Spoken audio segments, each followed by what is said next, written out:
Baik, Assalamualaikum warahmatullahi wabarakatuh. Di video kali ini kita akan mulai membahas tentang tahapan entity relationship diagram ya. Jadi ini adalah sebuah step by step untuk membuat ERT yang kemarin kita bahas. Jadi pada model ERT ya, diagram entity relationship, semesta data yang ada di dunia nyata ditransformasikan dengan memanfaatkan perangkat konseptual menjadi sebuah diagram. Jadi pada intinya apa yang kita lihat, kita rasakan di dunia nyata itu akan kita gambar, kita akan bentuk di dalam sebuah perangkat konseptual. Artinya kita konsep berdasarkan objek-objek yang ada di dunia nyata.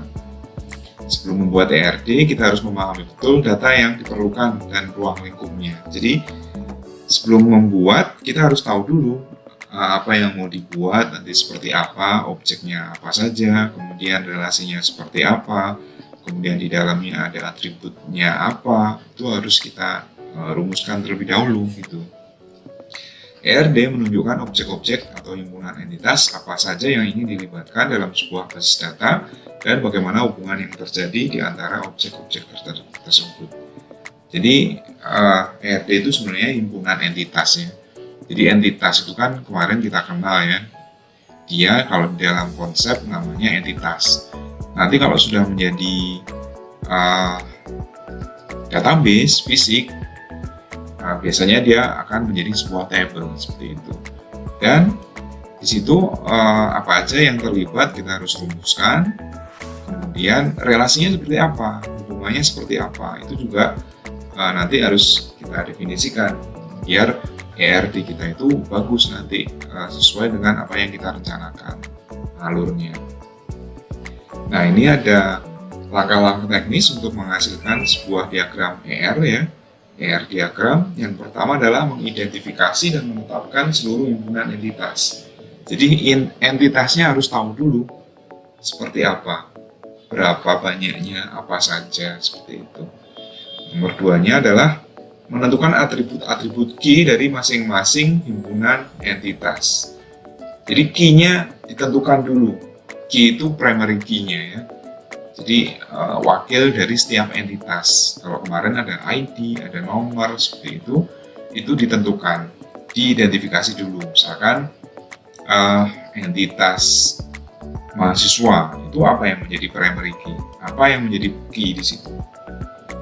Itu NIM ya atau NPM itu yang kita bisa pakai sebagai key di situ karena setiap mahasiswa dari tahun ke tahun itu pasti memiliki NPM yang beda ya kan, dan itu menjadi kandidat untuk dijadikan key atau primary key.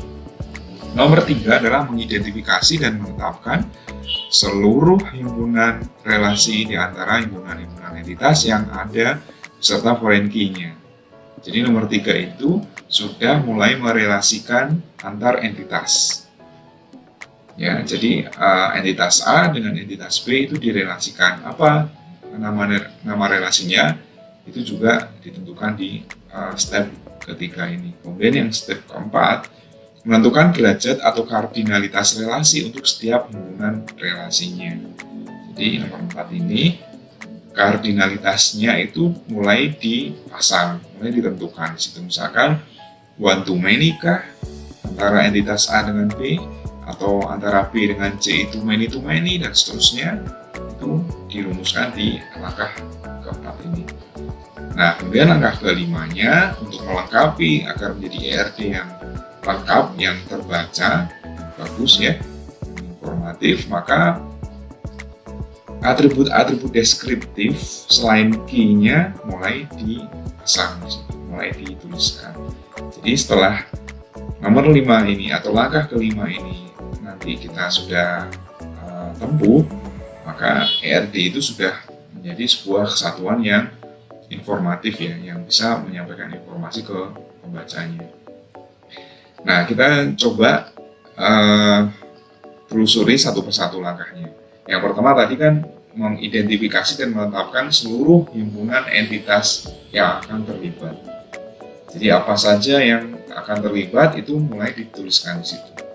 Di kasus kali ini mungkin database akademik yang mau dibuat, dan di situ ada entitas mahasiswa, kuliah, dan dosen.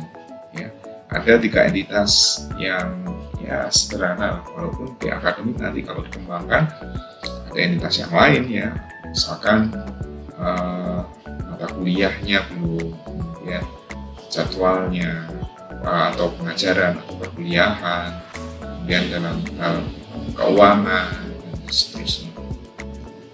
3 ini diidentifikasi, ini yang paling simpel ya, mahasiswa, kuliah, dan dosen. Kemudian selanjutnya adalah menentukan atribut-atribut key-nya. Jadi atributnya itu seperti apa, key-nya ya, menjadi key atau primary key dari setiap entitas itu mulai dipasang, taruh di situ. Yang pertama adalah NIM atau NPM, nomor induk mahasiswa. Dia menjadi key atau primary key dari entitas mahasiswa. Kemudian kuliah itu punya primary key-nya kode kuliah atau kode MK ya. Kemudian dosen, di sini kebetulan nama dosen yang menjadi key, walaupun sebenarnya ada yang lebih berkandidat menjadi key, yaitu nomor induk dosen NIDN atau ID dosen dan seterusnya. Atribut NIM, kode kul, nama dos merupakan atribut-atribut key. Jadi key-nya dipasang di situ.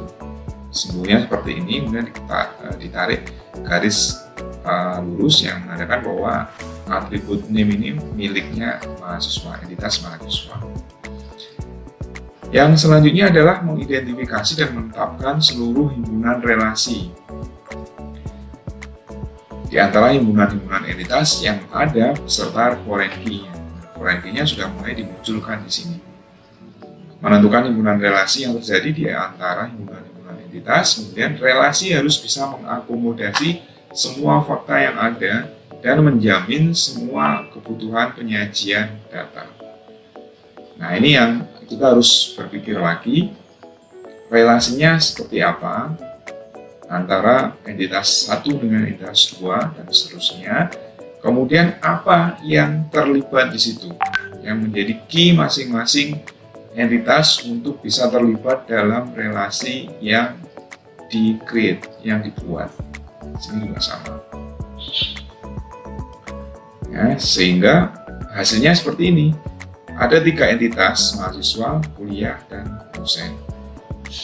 Entitas mahasiswa dengan entitas kuliah ada sebuah relasi namanya mempelajari atau belajar pada dasarnya.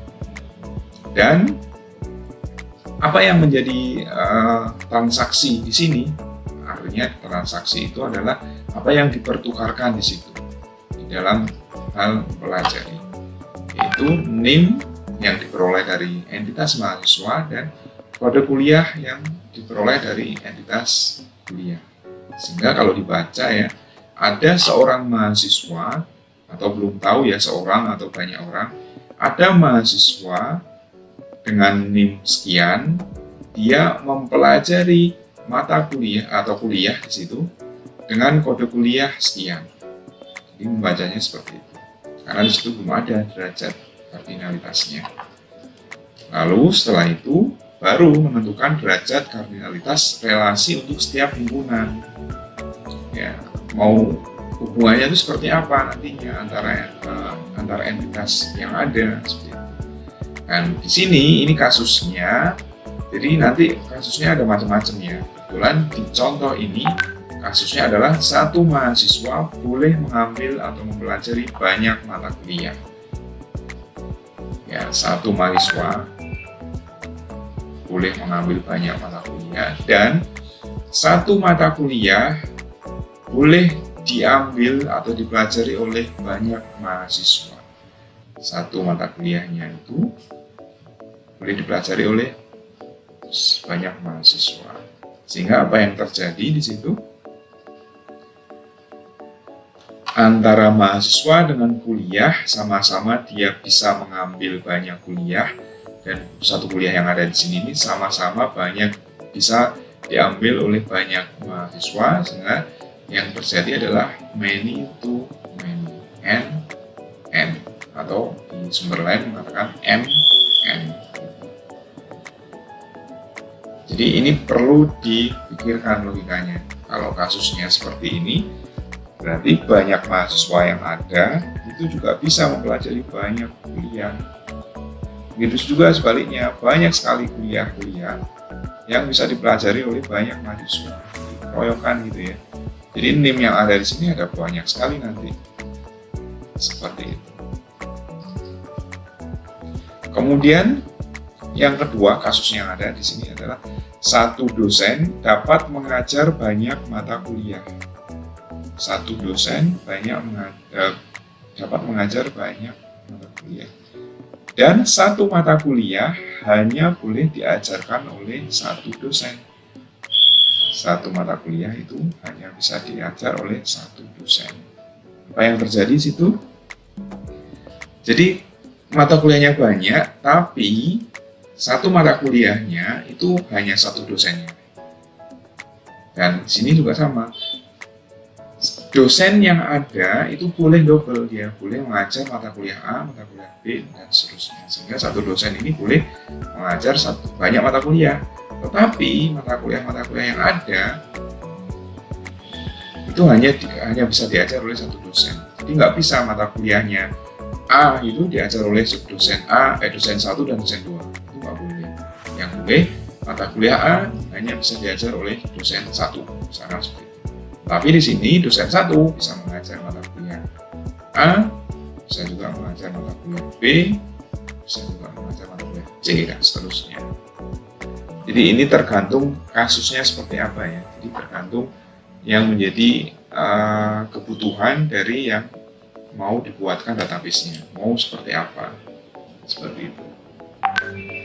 Kemudian setelah itu baru melengkapi himpunan entitas dan himpunan relasi dengan atribut-atribut deskriptif selain key. Jadi atribut-atribut yang selain key, yang deskriptif ya sifatnya, itu mulai ditambahkan. Jadi tambahan dari mahasiswa itu kan selain NIM, dia juga punya nama mahasiswa ya kan, alamatnya, tanggal lahirnya, mungkin yang lain jenis kelamin dan seterusnya. Kuliah juga ada nama kuliah, SKS, semester, di dosen ada nama dosen dan alamat dosen dan seterusnya. Itu di entitas. Kemudian langkah ini bersifat pilihan karena tidak banyak berperan dalam penerjemahan suatu diagram R. Jadi ini sebenarnya pilihan, tapi direkomendasikan untuk dituliskan juga karena biar informatif di situ.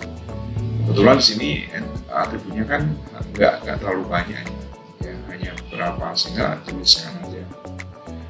Itu di entitas. Kemudian apa yang terjadi di relasi? Ada entitas atribut tambahan namanya indeks nilai di relasi mempelajari. Kemudian ada atribut tambahan namanya waktu dan tempat di relasi mengajar. Artinya atribut ini akan berisi ketika mahasiswa dan kuliah itu dia ada transaksional di situ. Artinya transaksional itu ketika berhubungan ya. Banyak mahasiswa atau seorang mahasiswa misalkan dia mengambil sebuah mata kuliah. Pasti di dalam pengambilan itu ada indeks nilai nanti yang akan muncul di akhir semester. Yang menandakan bahwa mahasiswa tersebut sudah mengambil mata kuliah tertentu ya. Ini juga sama antara kuliah dengan dosen, muncul relasi mengajar. Artinya ketika seorang dosen itu nanti mengadakan kuliah, pasti di situ muncul waktunya kapan dan tempatnya di mana. Dan atribut ini munculnya di relasi mengajar. Bukan di sini ya, tapi di sini. Jadi ini nanti bisa jadi ada entitas baru atau tabel baru ya, ketika kita meng-create sebuah database fisik gitu, yang namanya pengajaran ya, atau perkuliahan, dan ada tambahan kolom atribut juga. Itu ada kolom field ya di situ untuk di database fisiknya nanti. Nah, ada tambahan lagi yang namanya kamus data. Jadi kamus data itu adalah sebuah notasi ya, notasi yang berisi daftar atribut yang diapit kurung kurawal seperti ini. Atribut yang menjadi key diberi garis bawah, dan yang lain itu biasa, misalkan seperti ini.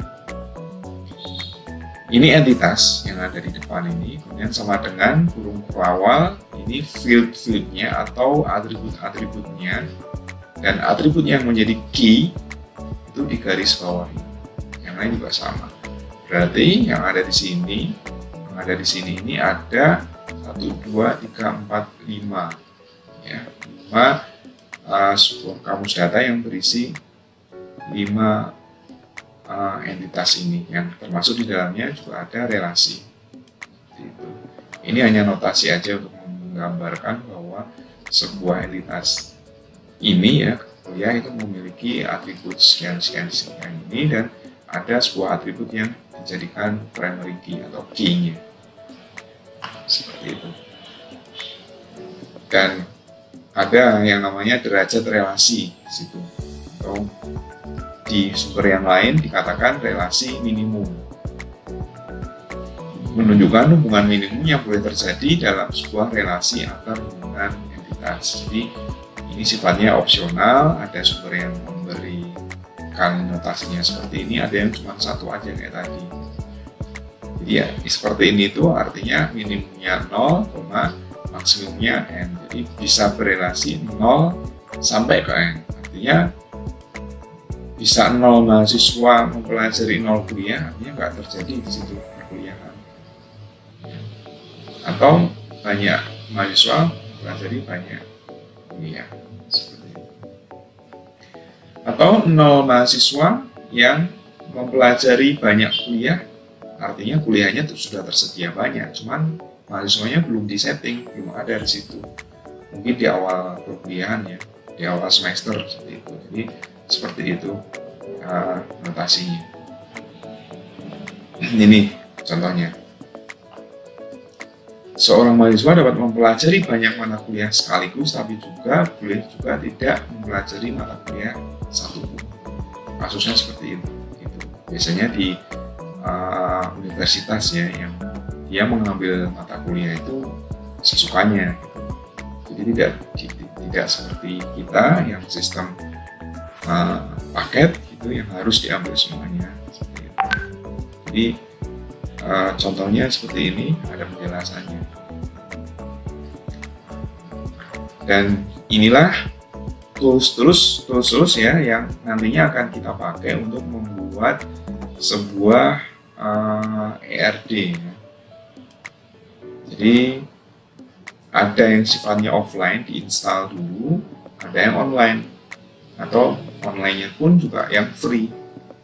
Kalau yang offline, ada Pencil, Microsoft Visio, ini berbayar, cuman ya ada beberapa yang pakai yang crack gitu ya, Smart Draw dan seterusnya.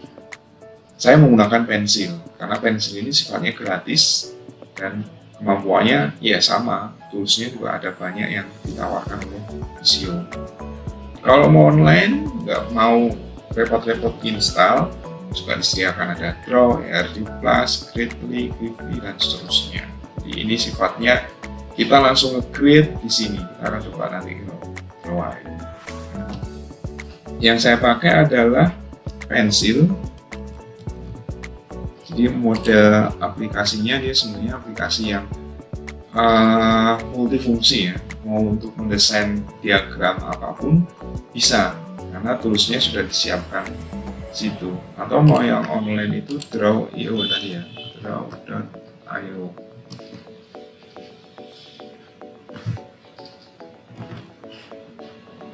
Pencil seperti ini. Saya menggunakan Pencil, tapi ini sifatnya kalau kita meng-create ERD ini karena konsep, jadi masih statis. Artinya statis itu belum bisa di-generate menjadi database kayak gitu. Coba kita create sebuah database, kemudian ini pilih yang common shape. Ini ada banyak elemennya. Common shape, kemudian misal ya, kita mau mengenerate atau membuat seperti ini entitas ya, entitas pakai rectangle. Nah, kemudian kalau ingin di resize seperti ini, kalau mau copy, paste atau Ctrl V, kemudian Ctrl V ya. Oke, seperti ini aja. Kemudian dikasih nama mahasiswa, kuliah, dosen. Double klik aja yang ada di situ. Mahasiswa, kuliah, dosen. Seperti itu. Kemudian tanda seperti ini, elips ya, cari aja. Dan pakai oval juga bisa kalau nggak ada elipsnya.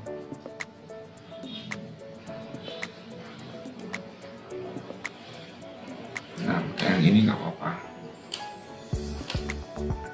Misalkan new.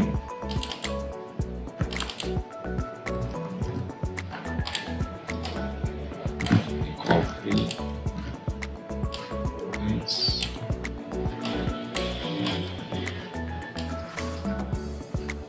Ini akun. Panjangkan. Kemudian nama dos.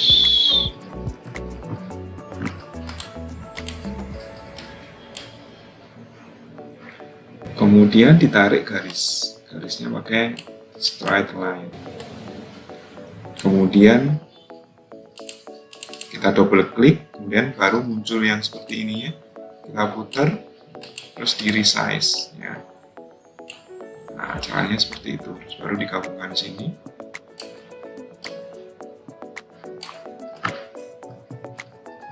Nah, yang lain juga sama.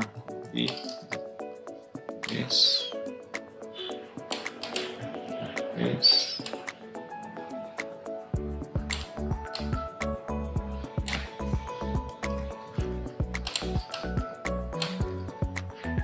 Nah, seperti ini.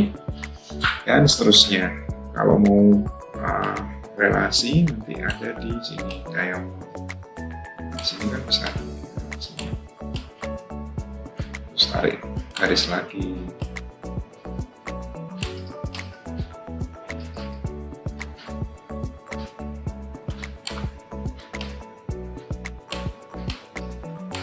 Nah, kalau mau ngasih teks, ini ada plain text, misalkan M, taruh sini. Gitu. Nah, seterusnya, kemudian ini bisa di save atau ekspor menjadi PNG, PDF atau yang lain. Bisa.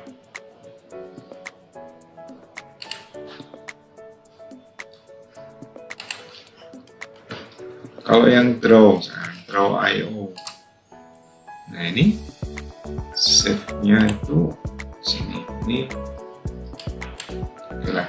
Jadi bisa kalian coba sendiri nanti, kurang lebihnya seperti itu cara untuk mendesain sebuah ERD.